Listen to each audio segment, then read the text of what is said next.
my flowers, bro, and I'm trying not to blush. I'm like that. This nigga just like it's something. People really don't give you flowers face to face, especially from our culture. You know what I'm saying? Yeah. So he was. And just, then you blushing is crazy. Like, nah, it's blessings. No, like, no. what color do you turn when you blush? No, I'm Purple, just playing. I'm just purple, playing. purple, probably. I'm just You know, smooth black. They say. I ain't gonna lie. One of the he turned velvet. But the whole time, you know, and now it's like I feel like it's my duty to do the same for him. Give him his flowers. You know, he came in the game with a dog that was probably bigger and more and outdated at the time, but he started working his move, and you could see his yard turning around, and you could see his kennel turning up, and you could see how original, you know, he was. Nobody was coming out with the microphone at a show. Nobody had them emojis. The bullhorn. Yeah. Nobody had them emojis. You know, the plate with the fork and the speaker. Nobody had that going on. Nobody was walking around talking about Big E. You know, 100% original. And nah, for sure. And every time you seen him, whether it was live or you know, in a YouTube video, whatever, 9 times out of 10, he was with all his kids, bro. When I say all his kids, I don't know how many kids he got exactly, but it's at least about 5 of them. No, he got about 6 or 7. Yeah, it's at least 5. He got a gang over there. Yeah, he for sure was you know, you got daddies and then you got fathers. For sure. You know what I'm saying? He was a father. You know For what I'm saying? Yeah, he was a different breed, bro. For sure. You know I mean, I feel like you got people that exist in the dog world, and then you got people that they kind of stand out. Like, you know what I'm saying? You have personality that can stand out. Like, everybody can't command attention in the dog game. Like, there's people that tune in to, like, you know, platforms like this, or tune into people's lives and stuff that, you know, it's nothing against them, but they might not have the personality to be able to, like, command that attention or hold people's attention, be on the live and, you know, do something like that. So for sure, he definitely, like, the bully community definitely lost like a pillar, like a real figure in the community, active member in the community for sure. So definitely will be missed. You know what I'm saying? He supported a lot of people. It's a lot of shows he went to. He hit the road a lot. A lot of shows that he had a lot to do with, as far as, you know, I'm coming to this show. So, you know, people coming out because of him. Or, you know, the stack table might have got live or went a certain type of way because of him. So, like I said, I feel like it's our duty to give him his flowers. For sure. Not only that, we watched him go from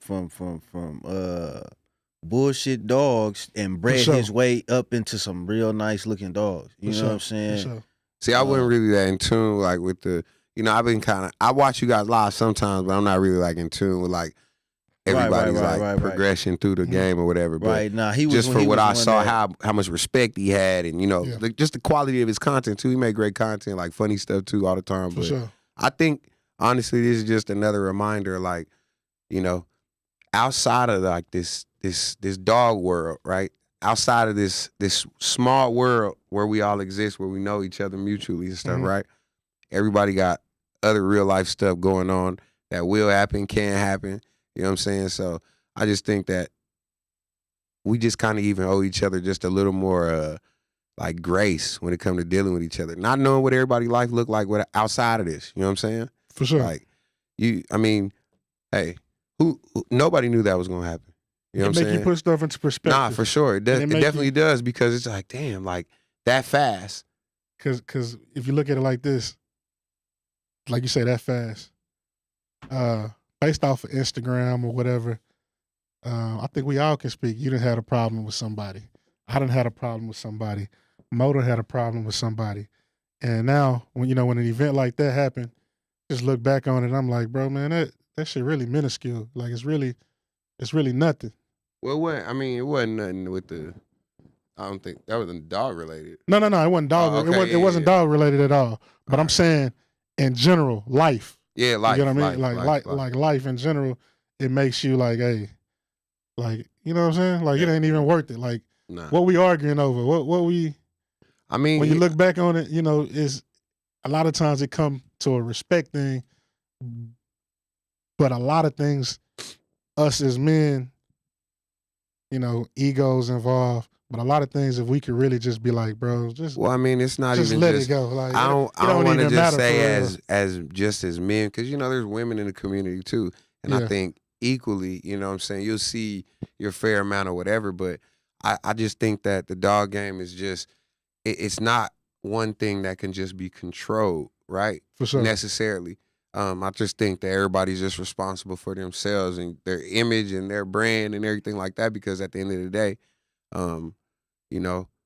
you're responsible for who you attract to do business with you. I mean, if you're doing stuff that's not making you look good as a brand or anything like that, I mean, you're gonna bear the consequence to that. Like you have to feel that. Like, you know what I'm saying? Whether that's through business or, people icing you out socially, but there's a lot of stuff that come from being involved in mess. And, you get a lot of people like in the game. I don't even know where like the culture kind of come from, right? It just seemed like a lot of people think that you have to be relevant mentioning other people's name, or you have to like try to talk about somebody else, or there's people that literally they're online and they speak more about other people's stuff and what other people got going on than their own stuff. Like at this point, I mean, I don't even know what some of these guys are even doing on their own yards. Like, you know what I'm saying? Yeah. Because their content solely is around other people and what they're doing. Like, you know what I mean? Like in a negative way. I'm not talking people like that are putting the news out there, people that are like,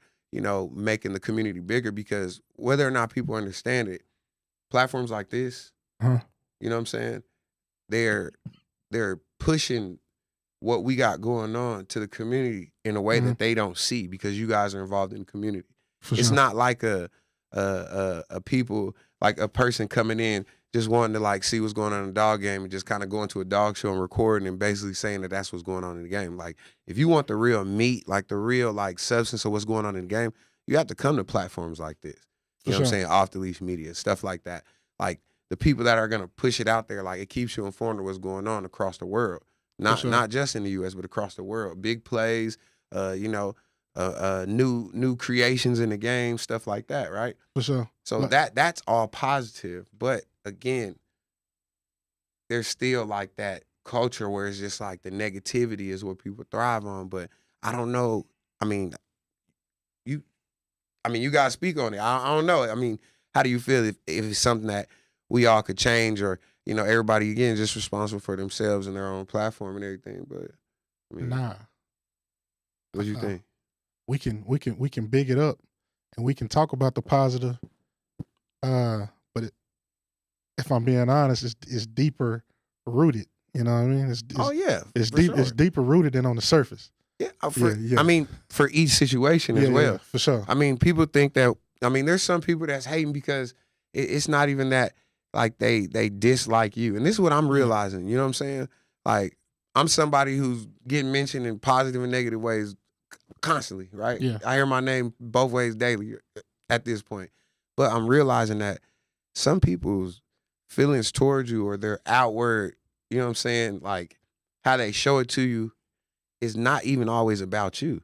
Yeah. Sometimes it's an outward sign of what they're going through with themselves. Like sometimes, hey, stuff might be slow over there, or sometimes, it might be some life stuff happening. Like, you might have fumbled a bag, or you and a partner might got some stuff going on, like, or, you could have been in the game for a long time and never feel like you got that recognition, or you see somebody coming in, oh, this is just a promoter, you know what I'm saying? Because it's just like, sometimes people, they love what you're doing so much, they just hate that it's not them doing it. For sure. You know what I'm saying? So even again, you might be the one receiving the effects of it, but even then, you still got to realize it's not about you. If you want to be somebody in this dog game, like somebody that you want people to like know, like you know what I'm saying, like on a bigger scale, you got to understand it's not gonna be all butterflies and popcorn. You know what I'm saying? For sure. Like it come with a lot of other stuff, and that's something that you can't control, because you can't control people. One thing as a community that we could do is if you made the lame stuff lame, like as a community, if it wasn't allowed, like just the negativity, like at the end of the day, you're right. You're right. To each his own. We can, as a community, we can police ourselves. You know what I'm saying? We can make our own rules. Hey, if this is not permitted, and everybody stand on business and say that this is not permitted, you can start to wean certain things out. The problem is that it don't usually work like that. This person who may do something that's not permitted may be able to benefit this person in another way. So they trying not to burn that bridge or, make an exception for this person. But if you just clear cut, hey, if you do bad business, you're out of the community.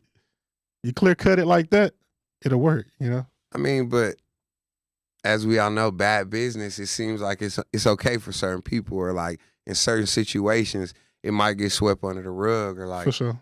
But you see certain instances where it is like so bad, or it's such a big deal. Like you see people's like platforms kind of fade away as a result of that. You know what I'm saying? Or like, for sure. They can only catch like newer people that don't know like what they did. Like, you know what I'm saying? Right, but again, there's nobody that can control that. Like, you know what I'm saying? Like, there's so when there's a business, right? You can't think that my business can control the overall morale of something, right? I mean, it's a great idea, but imagine if we all had, you know what I'm saying, like shoe stores. You know what I'm saying? Let's say we was all in the plaza and we all had shoe stores.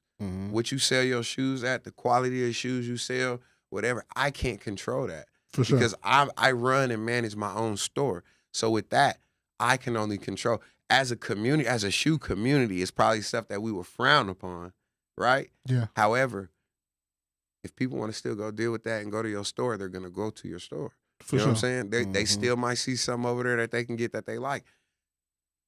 Me and your interaction isn't going to stop you and him from doing business, unless it's probably like, it depends on his morals. Like if he's like, oh no, I seen how that went, I ain't dealing with him, cool. But there's other people like, shoot, that's them. That ain't my experience with him. So I'm gonna just do what it is. Like, for sure. So another reason why people are able to like be in the dog game and like, be on shady business is just because a lot of stuff don't get talked about. Would you? There's people with no voice or feel like they don't got no voice, huh? How long you been in the dog game? I mean, which phase is my dog game? Because I mean, I can say the beginning, very beginning. The beginning. I mean, sometimes, I in the past I've talked about, I've been doing this for X amount of years, but when I feel like I became let's talk about the level that you at now, where you on the front, the out. I just got here. Level I'm at now. See, I want to say period. Okay, but I've been working for a while. What I mean by that is, I just have knowledge of the game. Oh, I mean, so we all been breeding dogs and stuff like that. Not just saying that, like where you actually started breeding dogs at a higher level. Let me say that, not just where you at now, but like a higher, when you start taking it serious and really start breeding dogs at a higher level. So I say like this: when I transitioned out of like the ABKC dogs, and you know what I'm saying, when I went more into like the more bull type breeds, like English Bulldog. When I was doing exotics, that's around when Frenchies became incorporated. But you remember my last shift from exotics was to all Frenchie. But I was doing both at the same time. I phased out English Bulldogs before I phased out exotic bully. Right. And I actually still got a couple, females sitting around. I got a couple bitches like in other places that haven't been bred, probably like, 3-4 years old. Like, you know what I'm saying? Still probably could get bred for sure. Like good health, everything. I just been kind of sitting back, watching the bully game. I mean, I see some stuff that I like, and I mean, I'm damn near like sitting at the edge, ready to kind of like dip back in, but I ain't, gonna do that right now. But I ain't gonna say. But as far as the Frenchies though, when I first jumped in, I was serious, but it wasn't so many people doing it. So as far as competitively breeding, it wasn't that yet. I was just like putting Frenchies together, like making dope Frenchies. When I first came in, Blue was something.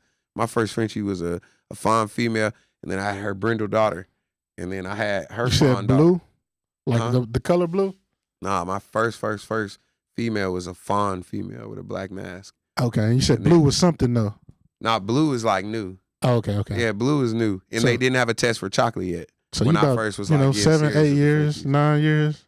I mean, that's stretching. I say about like good 7, 8. So would you say that the game, the bull breed game, all breeds included, would you say it's changed, even though there's some negative, it's changed for the positive? In what way? Overall. because I got a follow-up question after that. Depending on how it's kind of like a loose question. Like, I don't know. Like, okay, so do you think this game... What's your interpretation of that question? Like, what do you think he's asking? Because I don't know. Overall, maybe financially, maybe socially, maybe quality of dogs, maybe, right. You know what I'm saying? All right, it just registered, but literally do you think this game would have been able to raise upwards of $25,000 for someone 8 years ago? Yes. Not as far as like the potential. It wasn't. It was still like it was still not the same type of people. Like, yeah, it wasn't the variety of people it is doing it right now. So I feel like something that happened for, Playmat was something that was, that was something that I feel like happened today that might not have happened back then. Because that community, the door was way more closed. Like, that's what I'm saying. It wasn't like there wasn't money. Lives about it, all that. Everybody was getting their bag individually. They did a lot of dog business through magazines, newspapers, you know what I'm saying? Stuff like that. It wasn't like all that social media stuff. So do I think it could have happened like that in the past? No, absolutely not. That's where I come social from media did that because social media is the reason why we all know each other. Like sure. I'm coming in, dapping up Mo, give Mo a hug. That's my bro. Yeah. I swear to God, it's been less than 10 times that I've seen this man in person, but I've been knowing him for years, many years. Yeah. Many years. You know what I'm saying? Sure. It's like one of my closest friends in the dog game, like legitly. You know what I'm saying? Sure. I've been knowing this man for many years, and it's all because of social media. You know what I'm saying? That's the thing that made it to where we could be in the same place. You know what I'm saying? By the pickup of a phone, go out live, DM, phone call, text, whatever. You know what I'm saying? So this community now is there's a little more going on. I think Trey here. So, okay. Yeah, there's a little more going on. You know what I'm saying? So I feel like it's just a better, it's like a more closer knit like place right now. We're more connected. We're more connected. Cause back then, the money might have been around, but we weren't as connected. We weren't as personal. It wasn't like it was just I feel like it was an industry, but it wasn't like an industry like tied together. It wasn't a community. To make it like a more like a bigger business. It wasn't like something like that. So I feel like now today, you know what I'm saying? Like, even when we talk about the money, people always speak on the market. Like, to me, like, I just want to say this while I'm here. Like, to me, like, if you're in the business of doing something, I think it's like the dumbest thing in the world to just be like, oh, the market's down, this, and that. Not understanding the position that you're in. We control the market. The market is controlled by us. We control the market. You know what I'm saying? Now, there's some people, because the way they breed, because they don't breed for themselves, they kind of do what, everybody tells them is popular. And then you got people that are telling people that it's popular. You got the people that's waiting for the market to tell them what to do. And then you got people that are trying to do things to move the market. And I feel like your dog game looks different depending on how you exist in it. What role are you playing?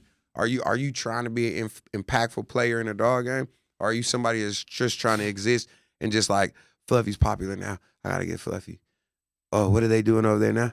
Okay, that's popular now, I gotta get. Like, you know what I'm saying? Like, there's stuff that comes out and it's not popular, right? Mm-hmm.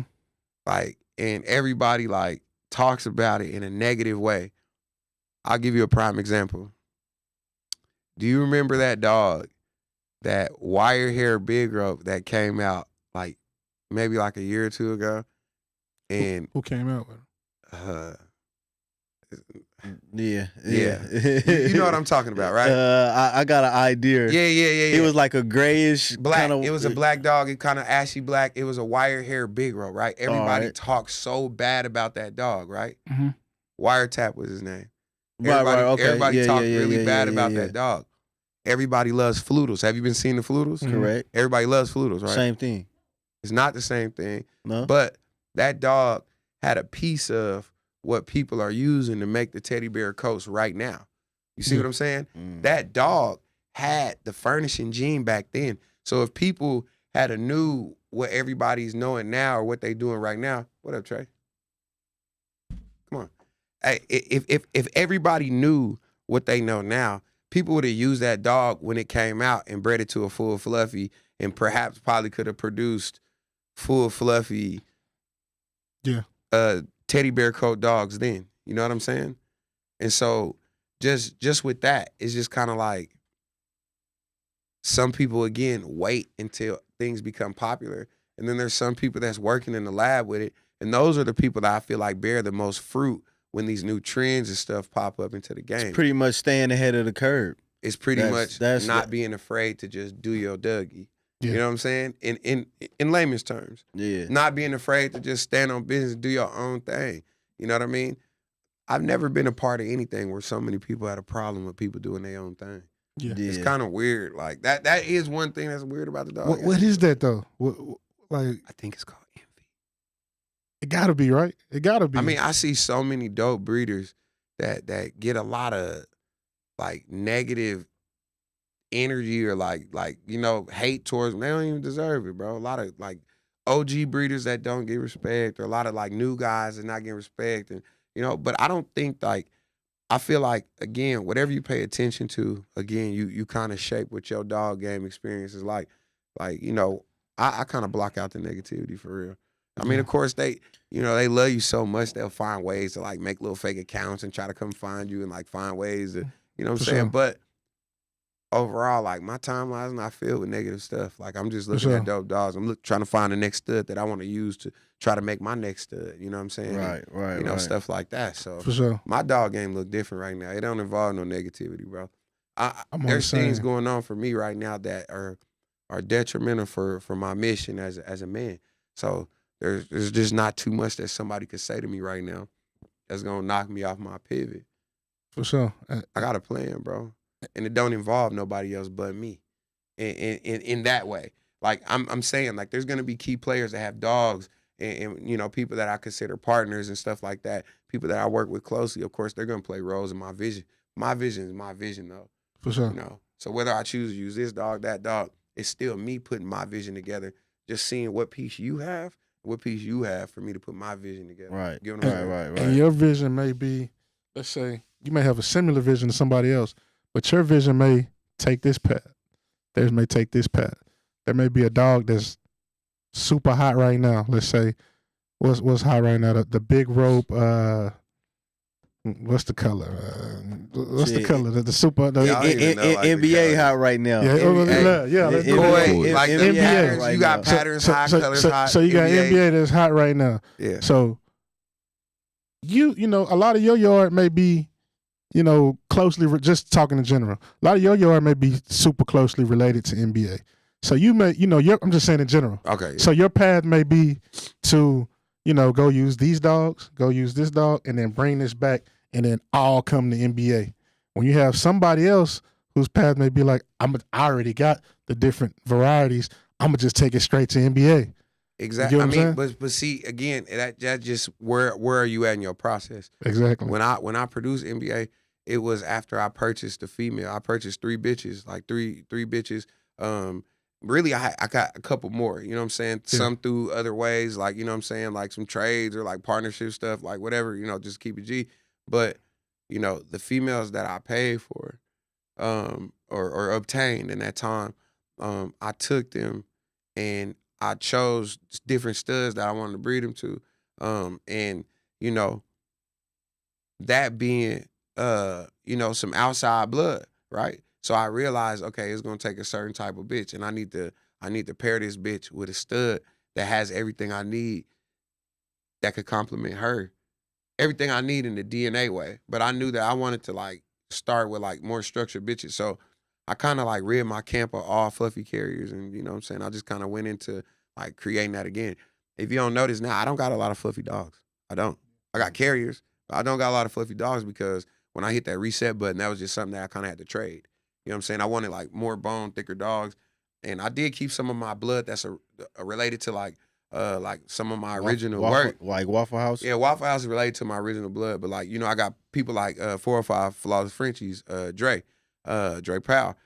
He got a Waffle House daughter that he bred to NBA. So he kind of tied everything that I currently did with all the old stuff together. So, and he's one of my partners, you know what I'm saying? So he already kind of put that together. So I feel like even just working through partnership, there's people that are doing breedings that I would do that I'm not doing because I don't necessarily might not have all the bitches, or I have those bitches out in co-owns. So I do those breedings with other people, stuff that I would do in my yard. But I keep my yard kind of condensed.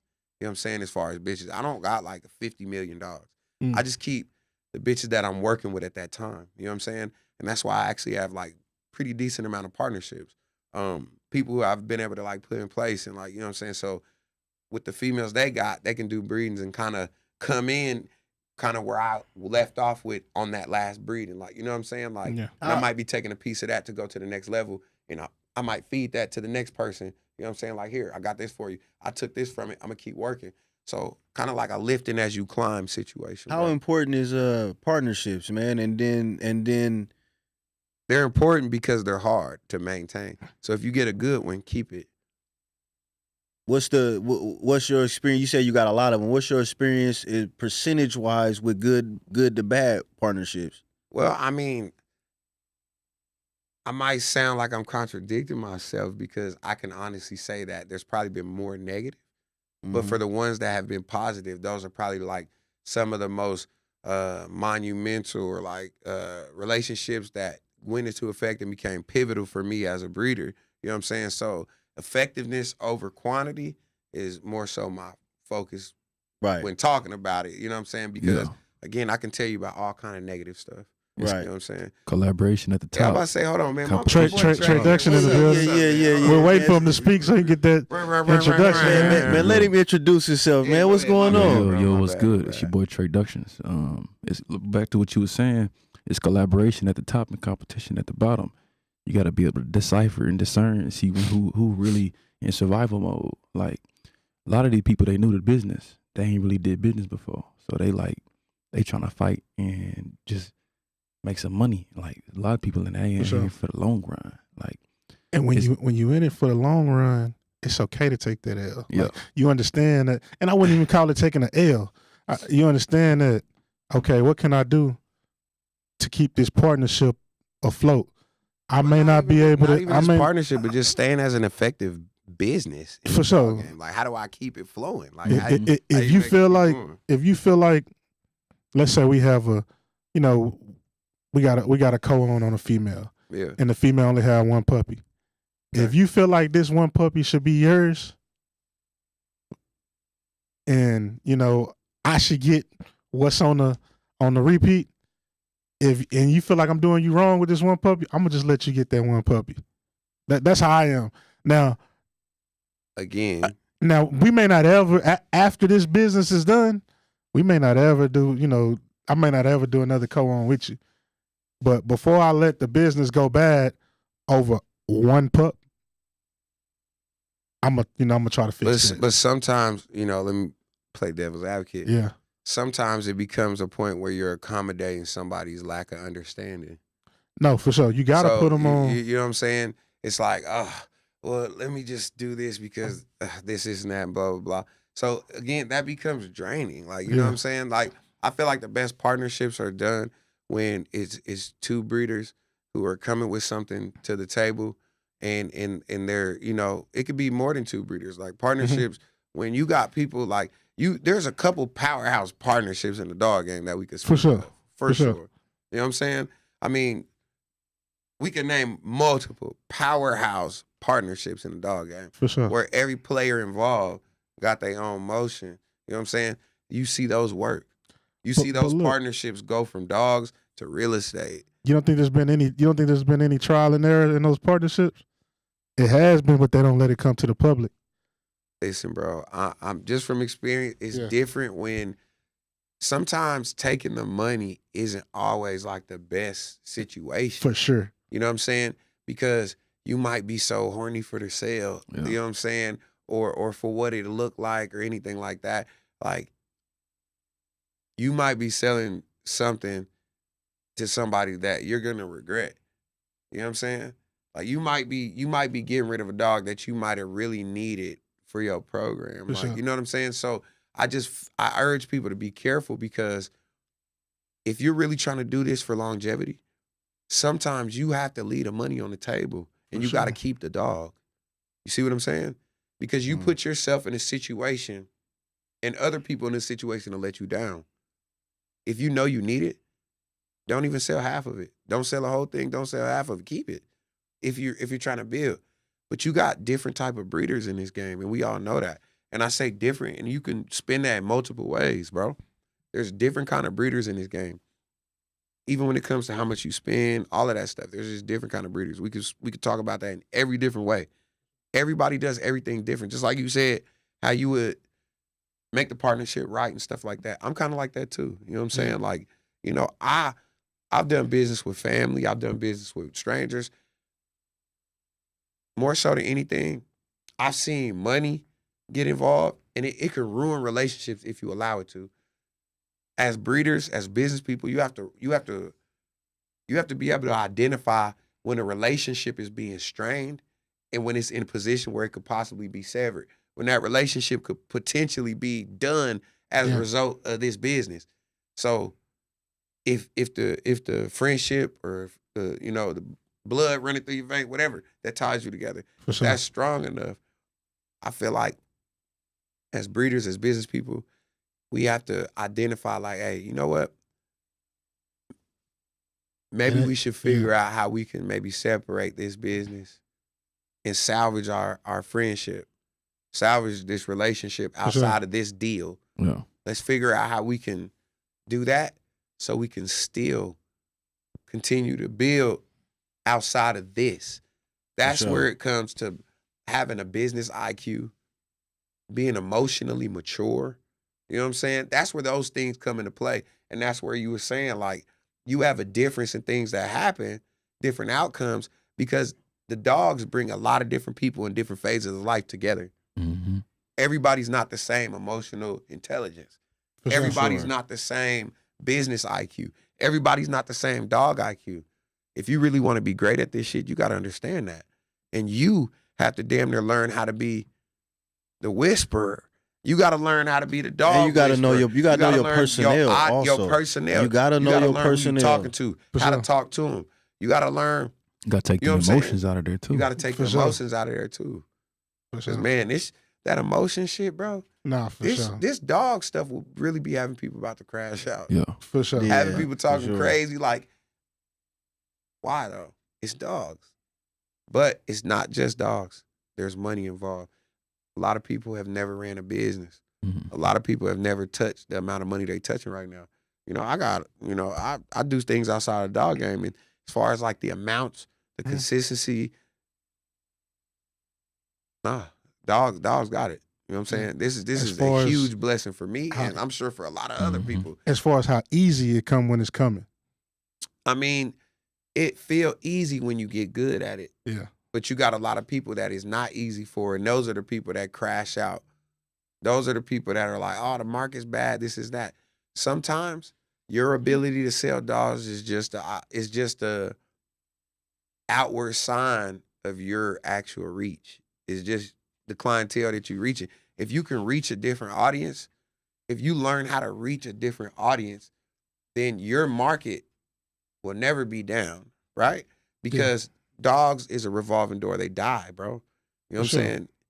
Anything that dies, it gets replenished. For sure. We're the ones replenishing it. You know what I'm saying? And making it different. Like, you might have one customer that come back to you multiple times. For sure. You know what I'm saying? They say to be a successful dog breeder, if you got 10 loyal customers that are either pet breeders, you can say half are pet owners, half are dog people. Yeah. You got 10 loyal customers, you can be a successful dog breeder in this game. Because think about it. Let's say you got 4 dogs and you hitting them every heat cycle, in 1 year. You hit each dog 2 times. It's 2 litters. You got 10 clients. You got some pet people, 5 pet people. Man, you got some lawyers or whatever they are in life. They might want 4 dogs. They might buy a dog from every litter you have. And there might be more pet people. Well, this one's lonely. I need another one. No, for sure. This one died. Oh, my God, my son left it outside. I need another. If you have that loyal clientele base, you will continue to sell your dogs. Mm-hmm. People sleep on the pet market. The pet market is very, very, very essential to the dog game because we always confuse the market what we see as breeders in our small network. It's big, but it's small compared to the world. I mean, Beyonce probably ain't seen a big road Frenchie yet. Yeah. In reality. For sure. You know what I'm saying? But what you're saying, that's why it's more important to get people that quality versus, some people will have a dog and they just want to get it off for anything. Quality. I mean, here's the thing. You get people to quality, it's going to bring it back to you. Listen, who knows quality? In a pet market, there's no such thing as quality unless it's health. There's people in the pet market. Quality. There's people in the pet market. They don't care if the dog, we're very, very, very particular. Yeah. On details on which we think is a good dog. Yeah. There's people that would take Eastie Westie dogs or a dog that got a slightly longer muzzle or the ear flop down. They will pay for that dog and love the hell out that dog. That dog have a good life, and that'll go on your resume too. And guess what? There's still a market for that. Those people still exist too. That's a regular, you have a litter of 10 dogs, you sell them off for $2,000. Some people laugh at people posting dogs for $2,000. You know what I'm saying? But if you have a litter of 10, you sell, that's 20 bands. For sure. What 9-to-5 job you making 20 bands in 4 weeks? In a span of 4 weeks on top of 4 weeks. Yeah. So even that. For sure. Mm-hmm. So, it's roughly about 8 weeks. 16 weeks overall. Yeah. Pregnancy, the whelping period. All the way through. All the way to sale. From seed to sale, from plant to sale. It's about, 16 weeks? Yeah. 16 weeks. 20,000, yeah. Yep. And you could do that, you know what I'm saying? And again, that's just me talking about it. I'm looking at it on the business side of things, business IQ wise. People oh man, I don't like them big old dogs, man. There's some people that love big dogs. They can deal with them. Connie Corsos just got into that. Shout out Max Tran and my partner, you know what I'm saying, Woodside Corsos, you know what I'm saying? Yeah. Wiz, what's good? You know what I'm saying? But think about Corsos, bro. There's a market for Corsos that's always going to be intact.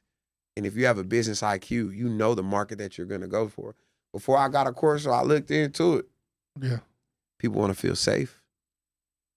Everybody want to feel safe. Mm-hmm. You know what I'm saying? The Corso was going extinct around the 60s, in the 1900s. People don't know, 1960s, there wasn't that many.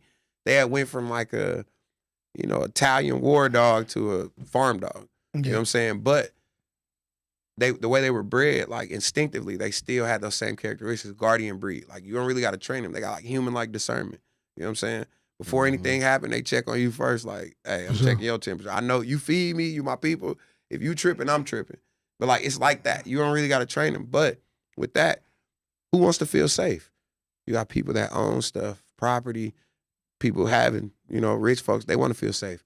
Single people, they want to feel safe. Small people, they want to feel safe. Yeah, people that live in apartments. There's some people just say, you know what I'm saying? I don't like big dogs. I don't like small dogs. I don't like but there's people hairy that don't dogs. like that. But there's people that want to feel safe. So I'm not marketing to the people that don't want that. I'm over here with the people that want to feel safe. So guess what? That marketing from our Corsos are going to be targeted to that. The people that got children, that want their children to have a dog that will protect them if they outside at the park. You know what I'm saying? Something that can sit outside and chill on the curb while the kids outside playing, because can't nobody walk up, right? There's a market for that. If you get Corsos and you're not reaching that market, you're going to hate them. They get big hella fast. Yeah. They're going to tear up your stuff. And you didn't do the research. It's a lane for everybody. You didn't do the research. You're not going to be able to reach the people. It's the same thing with the Frenchie game. You can't say the market's down. Just say that I'm not reaching the people that I need to reach to get my product off. I'm not reaching the people that I need to reach that are wanting to get what I have. As far as that doesn't mean the market's down. Okay, that's what you're talking about. As far as people saying that the market is down. I feel like overall money, you know what I'm saying? Money in the economy, overall, right? But people speak as if dogs is going out of style. No. Never. Dogs are essential. They just ain't their lane. That's like water. Yeah. And that just ain't your lane. Yeah. I think people have to understand that with the economy the way that it is, people throw that around. The market is down. The market is down. What people have to understand is that, you may have to work a little bit harder, because with the economy being the way that it is, for most people, dogs, especially, I would say, our community, dogs are a luxury, right? It's not a necessity. It's a luxury. You see a homeless man outside with a dog. Yeah, but I'm saying those are dog lovers. You see a therapy dog, that's a necessity, bro. That's a necessity. But I said for the most part, we're gonna say dogs are a necessity, bro. Okay. That's just my belief. What they say about 80% if world got dog? Yeah, 80% world got dog. Okay. Hey, so that's a necessity. Would you say that? Dogs are a necessity? Yeah, or a luxury. For me, they're a necessity. No, we're all dog people. But not we're giving you our answer, and you're trying to reform the question. I'm trying to get y'all to be honest, and not this sugar coat that y'all trying to do right now on the Bully Spit podcast. Are they a necessity? Do you need to have them to live? Let's be real. We are dog men. We all love dogs. Okay. When we go talk to somebody, we go talk to our cousin Lil J, that's still on the block, and you ask him, are dogs a necessity?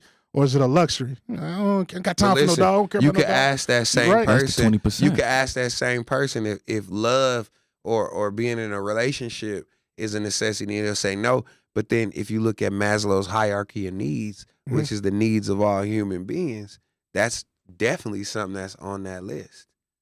And that's not something that you need to be alive and breathe. You got a good one tonight. You got a good one tonight. Lilo gonna try to bring you down through there, man. If we being 100% honest, bro, if we putting facts to facts, and we say, and if you call people that you don't know through the dog game, just people that don't have dogs, you don't know through the dog game, and you ask them, are dogs a necessity or a luxury? Especially our breeds.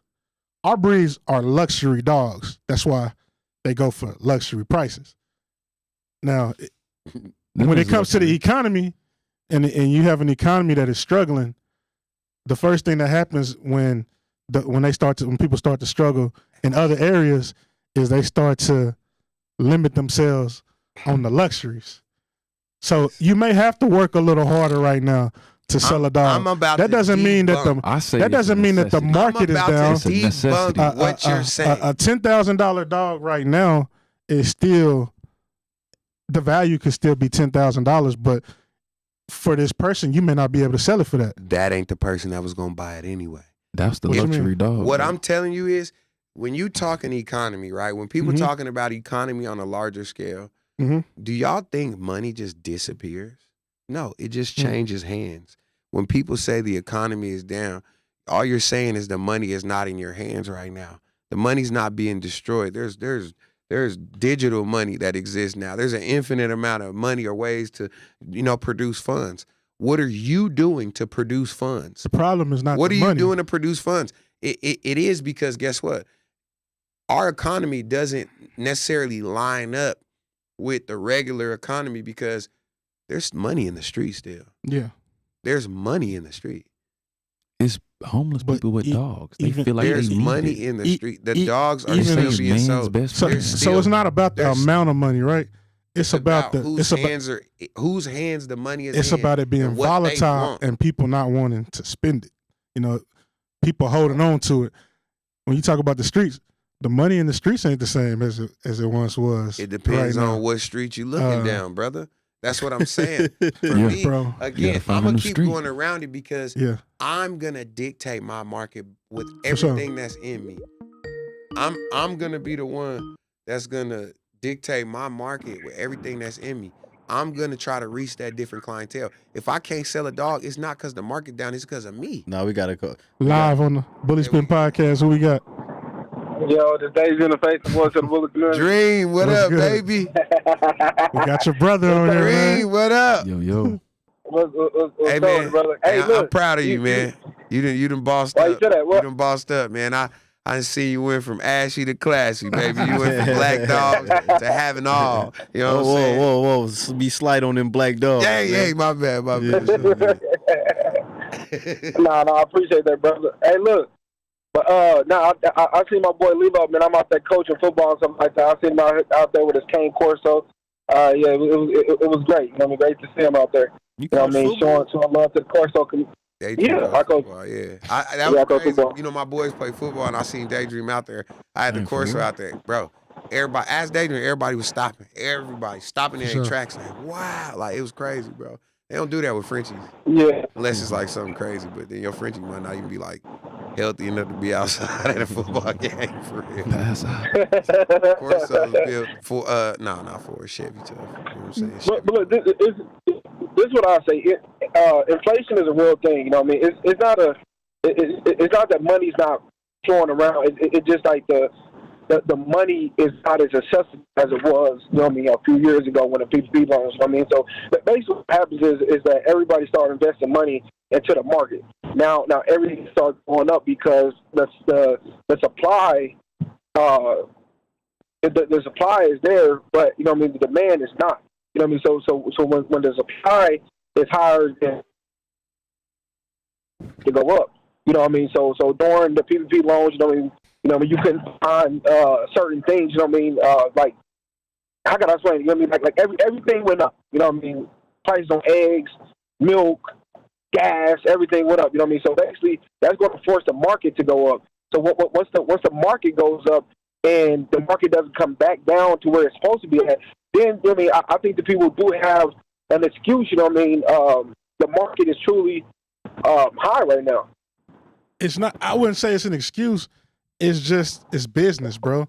Business, you have prices that go up and down on certain things. What makes prices go up and down? I think demand. I mean, it's some people. The thing about it is, bro, is that during there's some people that got furloughed. There's some people that got laid off of their good jobs due to, you know what I mean, COVID. And so, you know what I mean, them people is probably not going to be able to find the good jobs anymore, or, you know what I mean, it's going to take them a while to you know what I mean, get good jobs that they used to have. You know what I mean? It could Absolutely. Be government. That's a fact. Absolutely. But guess what? Watch this. You have other people that have other jobs that aren't being affected by this, who are still new customers that can be brought into the game. The dog game flows when money is brought in. As the people in the dog game, as the breeders, the people creating the dogs, our marketing is what brings the money in. Our marketing, what people open up their phone and see, is what brings new money in. So yes, this old source of income, or this specific people, or the people that work in this field might not have the money to invest in these dogs. But there's still a whole untouched market of people over here whose money isn't determined, who isn't affected by any of this. But you know, they are affected. No.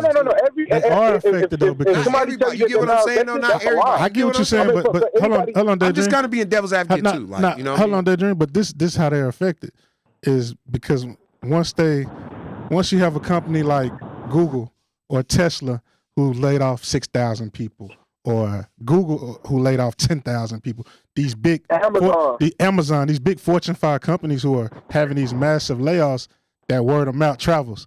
So the people who might have the money, what they doing with their money is they tucking it. So guess what? You going back to what I said. So that's why as breeders would you say the market's down? If the people that got the money are seeing people say that, they tucking their money because everybody say, "Oh, the market's down." It's not. But I'm saying you tucking it and you're not spending it. No. And the dog is going to be something. That will be like when you talk about a list of priorities.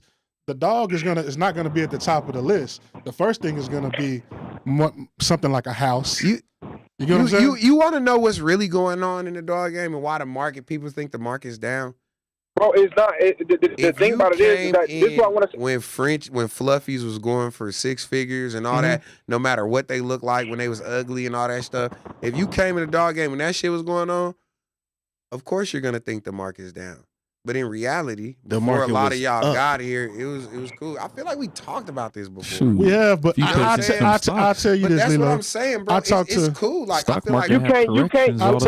There's seasons in it. You gotta have a correction. There's seasons. If you haven't been here to see a full dog season go through, you know, there's people that's in the summertime panicking that they can't sell puppies, not realizing everybody on vacation. They're not realizing people taking off of work. They're not realizing school got in. When you get into the fall, you're going to sell more dogs. You got college students getting refund checks. You got people going back to work that's teachers, all that stuff like that. Taxes, Christmas, you know what I'm saying? Those are seasons for dog people. Then you come back into the beginning of the year. You can't sit here and say every other industry every other industry is struggling. Every industry in the world is struggling right now. Okay, and every industry might make a bold statement.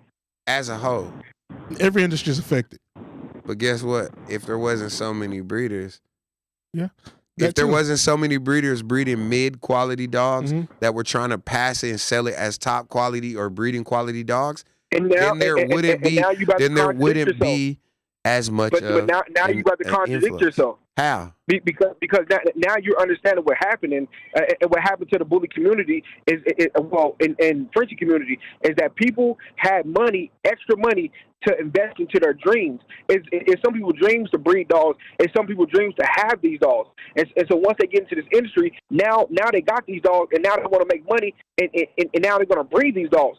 So it's more breeders, it's more dogs, and so that's going to. You heard what I said? I said mid quality. Yeah. My thing is this. It doesn't matter if it's mid quality. Yeah, it does matter if it's mid quality, bro. It does because there's a lot. There's levels to dogs, bro. No. If it's the highest quality, it's gonna sell. Some people overbreed. Some people overbreed. Some people breed stuff that they shouldn't be breeding. Some people breed dogs that they don't have a market to sell. If Mo came in right now and he had a pink, fluffy, this, and that, and he was trying to sell, he might not be able to reach those people, or those people might not know him as somebody in that field, and he might not be a trusted source to get that off. There's dogs that might be worth $2,500 in your hand, and if Trey touch it, he can get it off for 15 bands. You know what I'm saying? There's always going to be that aspect of it. So yes, as a whole, yes, the overall money that's accessible to everybody is a little harder to get to. However, the money that I'm going for is plentiful. The money that I'm going for is plentiful. I understand because what you're saying. The quality of dog I'm trying to produce, the type of marketing I'm trying to push for, the type of clientele I'm trying to reach. I'm trying to reach people who don't think about money. They think about happiness. They think about what they want in their life just because. You know what I'm saying? I want to reach that clientele. However, I do also want to reach clientele of people like, this they dream dog. And this, I make sure I got realistic expectations for whatever I produce. Some stuff is going to be that, and some stuff is not. But I'm not going to force it to be that if it's not. It's about creating a brand. Pass that off to where it got to go. I would say it's about creating a brand that's in demand. Protecting your brand. Because like we say, there's certain things that are necessities and luxuries. PlayStations, Xboxes, some computers, those are all luxuries too. But I don't think they having a shortage selling them. Christmas time coming around, I don't think they have. So you just got to make your brand that big. I agree with you. I agree with you on that. I feel like these dogs, for some people, and I'm not going to speak for all people, but like if I were to come up like with a percentage, it's probably like 10% of these dogs are necessities for some people. As far as I would say the percentage is a little higher than 10, Daydream. Like really. I give you higher, like probably like 30%. You know what I mean? But most of it is just because they want a pet. You know what I mean? So you got to put all factors into play and understand like the market is down. And you know what I mean? We just got to deal with it, and we got to make adjustments. And a lot of people got to make adjustments. It's down, but a lot of people are throwing it around too. So I also get where Lilo coming from. A lot of people are throwing that around for their lack of breeding quality dogs, for their lack of being able to sell dogs, for them overbreeding, bro. Lack of marketing. For them doing. If you can't sell, 5 dogs from one litter, why would you breed your next 5 dogs in heat? You get what I mean? So I understand where you're coming from with it too, but I think to not acknowledge that the market is down would kind of be tripping, bro. If you're that the world feed, listen. There was a time where you could have 20 females and you could breed every bitch in your house and sell every puppy with ease. Yeah. If it had Fluffy, Isabella, those times did exist.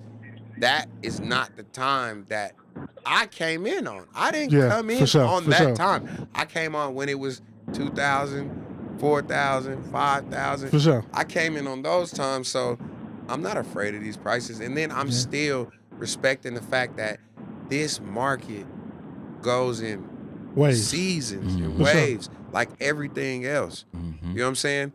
I think even when it comes to the election, you know what I mean? You got people like I don't voice political views and stuff like that, and I try not to even just get too far into that. I like to be aware of what's going on, but I'm gonna say this: I feel like people's decision on who they want to vote for depends on where they are in their life.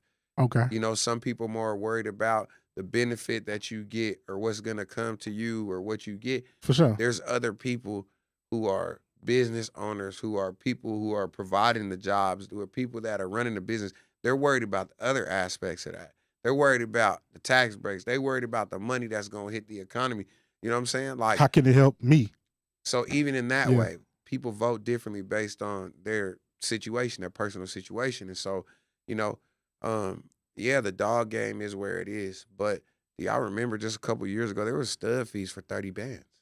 And they were getting paid. For sure. There's still stud fees right now for 10,000, and sometimes they're still getting paid. You know what I mean? NBA's been at 4,000 for a long time. Mm-hmm. You know what I'm saying? Like, and I mean, mind you, long time doesn't mean much because he just started working this year, right? Like around like April. You know what I'm saying? March, April, and so he's been at 4, and it's been cool. But some of the dogs before him, maybe just 2 generations back, they stud fees were like 25 G's. See what I'm saying? Mm-hmm. So I did something that was safe for me, and I did something that I felt like was you adjusted to the market.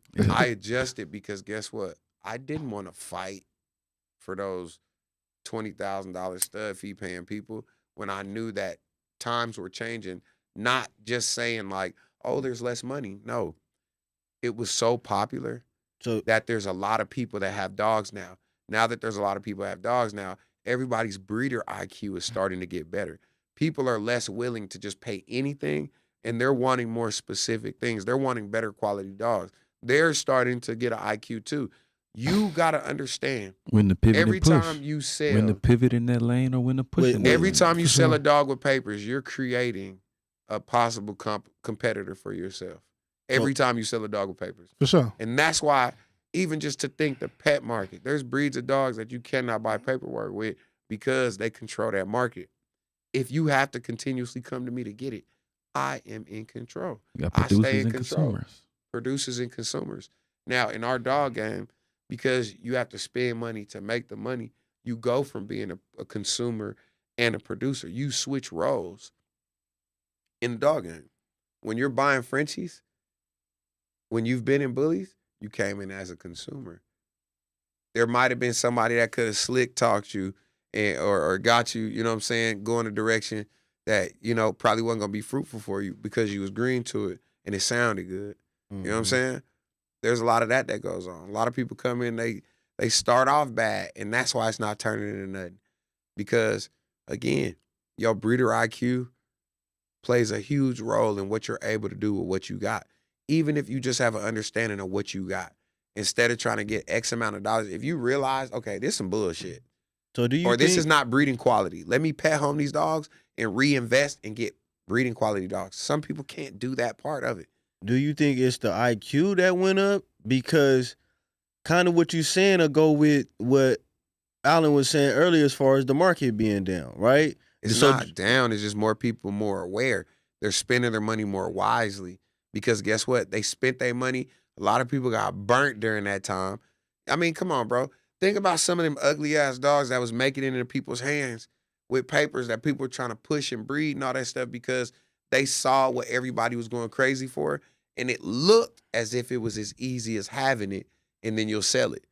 They did not invest into the IQ of it. People's lack of business IQ, people's lack of money management, people's lack of being able to manage like a personnel, right? When you got a dog, when you got a yard, that's almost like running a business with employees. Right. If you can't manage your employees, your business is not going to run. Yeah. It's up to you as a business owner to manage your employees, to manage your business. You have to look at how much money is going out, how much is coming back in. If you need to pull back and go back to dry food to make it through this summer season, and you can't afford raw for a couple months, then you as a breeder need to make that decision. If you need to adjust to make it through these seasons where we're not selling dogs, then you need to do that as a breeder. Man, there's times where I got shit just sitting over there. Not that it ain't fire. It's just right now it's not that season. I have structured bitches that have been sitting for years because everybody been wanting fluffy this, fluffy that. Fluffy. Now I'm going back in the vote trying to scrape up all this old structured blood because now it's the structured DNA movement. You see what I'm saying? It goes in waves. Everything goes in waves. It come back around. Last time we was here, or maybe the time before that, there was a lot more like structure versus the DNA game in the Frenchie world. 100%. Ain't no more of that shit going on. Because guess what? You look crazy as hell if you think that there's not a benefit in putting them both together. Mm-hmm. You got OGs like OC Cali Rick breeding, you know what I'm saying, his Sioux shit to new DNA stuff. You know what I'm saying? I produce Robitussin. I use a whole Cali layout on that. La Morena Del blood, throw down Canelo's blood, Wally, all that's in there, bro. All Cali stuff. And I wanted to put new DNA on it. Mm-hmm. Everything is still just as important as it was when it was popular because you need it. Mm-hmm. There's a lot of structured breeders that hated Big Rope, they hated Koi, they hated Fluffy, they hated all that shit just a couple years ago because they didn't see it in a form that they could use it. Now that it's been worked down and it's been pushed through the market, once people think because things become more accessible, the market's down. Oh, pink is going for cheap. Now you can get pink everywhere. You show me 5 pink dogs that you would breed to right now. And then let's talk about some. You know what I'm saying? Mm-hmm. Like with my breeder IQ, I can't name you too many all pink dogs that I feel like are ready to be incorporated in what I'm trying to do. I've seen some tall ones. See what I'm saying? So just because it's becoming more accessible doesn't mean it's over and it's done. Accessibility is what produces evolution. Yeah. Accessibility is the thing that makes people be able to manipulate it and change it and make it better. Oh, Isabella's through. Isabella's done. Rojo. Man, you seeing some of your best Rojo dogs right now. And it's due to accessibility. Yeah. There's a lot of people that breed for what they can afford. And then you got a lot of people that breed for what they need to create their vision. Yeah. Once the people that breed to it to create their vision get it, it trickles down and the people that they can start affording it. So now they get to play with it. Once it becomes affordable as it comes down, when it first comes out, it's going to be at the highest price it's going to be. Eventually, it kind of trickles down. But as it trickles, it spreads. Do you think people still breed like that, though? Yes. Look at the Flutals. Look at the Kois. No, when I say breed like that, I'm saying, do you still feel like people breed? Because like you're saying, we all come from... Do you get what I'm saying? Is it making sense? We all come from a certain generation. Is it making sense, Mo? And we're completing our vision when you breed, right? So do you feel like people are breeding to complete their vision? If you are successful and not just for a fast little run, most of the game, if you've been able to maintain some consistency and longevity in this, yes, you are. Yes. So I'm saying, you have to be breeding like that. If you're able to continue the question to like that. No. If you're able to continue to evolve in this, you have to be doing something right. Again, it starts up here. This is where the new stuff comes. Hey, they gave Lilo the political class. I'm saying right now. It spreads out to everybody. Lilo, else, I'm not letting you off, Lilo. Do you feel like right now, depends on what season, most people are breeding to complete their vision, or are they running to what's hot? I feel like you saying the masses, right? The masses are following, but then you have a certain area, right? Again, what we say before, there's levels to the area. There's levels to the dog game. Mm-hmm. You know what I'm saying? There's definitely levels to the dog game, bro. And there's an area, right? Right? We can even just break it down. Mm-hmm. I'm gonna just this space right here. I'm gonna just try to envision like almost like a football field in my, just whatever right here in front of me. There's an entry level space. There's a space that there's people that exist that come into the dog game. They might not have spent no money yet. There's like a window right here at this level. They might got a little money in their pocket. Their hand might be itching. They might have just got enough money to afford the cheapest Frenchie they could have found. They don't really understand that it's about the type of dog you have and the quality and all that. They just think it's about the breed itself, right?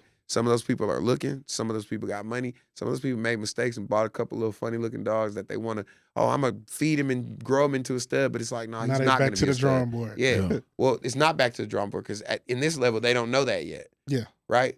You make it to that next level. You might have made your first purchase. You know what I'm saying? You feel like, oh, I'm in the game now. I got a dog. You might even got a bitch coming to heat, did a breeding or whatever. You watch your whelping videos, travel to a couple of dog shows, put your ugly ass dog in a dog show or something, not knowing like, oh, why you choose my dog? Like, you know what I'm saying? You still didn't really like click, right? Damn, we didn't get to that. You still really didn't click, right? Yeah. Then you got that next phase. After you get through that, after you go to a show and take your dog out there and you see like, damn, there's better quality dogs. You look at yours, you look at theirs. You look at yours, you look at theirs. You have that moment. And I feel like as you mature in the dog game, every breeder goes through that phase. You see that it's popular. Oh, that dog's pretty. Oh, you see that Merle? You see that Tiger Stripe? You know, whatever. Like when you don't have the IQ. For like sure. you don't know what nothing's called or, you know sure. what I'm saying? Yeah, this is Isabella Fluffy Carrier. And it's like, bro, that's a fine brindle dog. Yeah. Oh, yeah, dude told me that. This is Isabella. He carry Isabella. Like, yeah, she produced Merles. Yeah, exactly. It's a lot like Try. She carry Merle. Like, you know, stuff like that. There's a space where that every breeder that ever wants to get to this end of the field got to go through the evolution of that. You have to have started at that point. You starting at had that understanding. You started at survival mode. Yeah, you started like, and then you go into you got attracted mode. for what you got attracted for. Whether you seen somebody with motion doing it and that brought you in, or you just saw Frenchies and you liked it. Whatever. Cool. You get to that next phase. You get a little more understanding. Your feelings got hurt. You saw your first purchases wasn't shit, whatever. Then you get into that competitive world. Yeah. Let me try to get some better females. Let me look a little better. You identify your first market. The people around you, family, friends, loved ones. That's your first market. Those are the people that's going to love what you produce no matter what quality comes out the first. Those is your first people that's going to buy from you. Sure. After all those people soaked up, after you sold all your cousins, aunties, and co-workers, all those dogs and stuff, then if you want to continue to grow and not exist at that level, you then take that and you start trying to find, how do I invest in my branding and my marketing? How do I reach strangers now? Yeah. Now you want to reach strangers. What'd you tell me the other day? You got to post 2 times a day in order to be seen. Yeah. People are more likely to buy from you if they see you and find you versus you finding them. And that's one thing about business IQ that a lot of breeders might not understand. You have to force feed this shit down people's throat if you want to be seen for that. Everywhere I go, whether it's the tattoos on me, there's dogs, my shirt, dogs, you know what I'm saying, all the different brands, breeder department, shirts, everybody, hats. you know what I'm saying, shirts, hats. Man, you a billboard. For sure. A walking billboard. You're a walking billboard. You're talking about this marketing and all this as if it's not you, as if we're not creating it, if we're not doing that. You get into the space where you understand that. You take those dogs, now you're reaching strangers and stuff like that. There's another phase. Then you start producing shit competitively where you might be reaching other breeders. Then you get to selling to other breeders. You know what I'm saying? And from there, there's a space that, you know what I mean? And it just keeps going on. You evolve. Your understanding, your reach, your marketing, your pricing. Then you start getting paid to make appearances. You start getting paid to post other people's stuff. You start getting paid to take other people's pictures. You start getting paid to, see what I'm saying? You invest in your yard. You invest in your brand. There's more money to make in this other than just selling a dog or selling a stud credit. It's a whole paradigm shift. Man, we could go on and on, man. We had time. There are some things that we didn't get to cover, man. So we gotta run this back like ASAP. We gotta run it back for sure. When's the next episode? Next week. I'm gonna be out of town, but we're gonna be here. All right, bet. We're gonna be on next week, man. I Part 2 next week. I'm coming back. Oh yeah, I'm coming back. Part 2 next week. Get it. I feel like we still need to cover single registered dogs. We need to cover people winning and not winning at shows. Our shows rigged. You know, those are some things I feel like we need to cover that. We didn't get to it today, but hopefully, collectively we can all get to it next week. Absolutely. That's it for me, man. Anything y'all want to say before we get out of here? Hey, man, it's always a pleasure, being down here talking with you guys. Definitely one of my favorite platforms. You know what I'm saying? So, yeah, Part 2 next week for sure. We got to run that back. We can't even let a week go in between. Part 2 next week. Definitely a pleasure to step on a platform. I love it coming out here. You coming back next week too? Heck sure. For sure. It's your boy Traductions. I'm here with Lilo the Stilo. We finna come get it. Man. Yeah. For sure, man. Tell them where they can find you because you didn't get that proper introduction at the beginning. Man, really quick introduction. It's your boy Traductions. So basically, I help consult and help other entrepreneurs do their marketing, their content strategies using long form content. Break it on down into YouTube shorts and stuff like that. But you can find me on Instagram, Facebook, YouTube at Traductions. TREYDUCTIONS. That's Traductions. For sure. All right. No General Smash. He smashing shit. Yeah, man. General Smash, 500 all day. All proceeds will go to Playmat Kids, man. R.I.P. Playmat. For sure. Once again, man, it's the Bully Spittin Podcast. We signing out. R.I.P. Playmat. R.I.P. Playmat. R.I.P. Playmat. Let's go, Artie.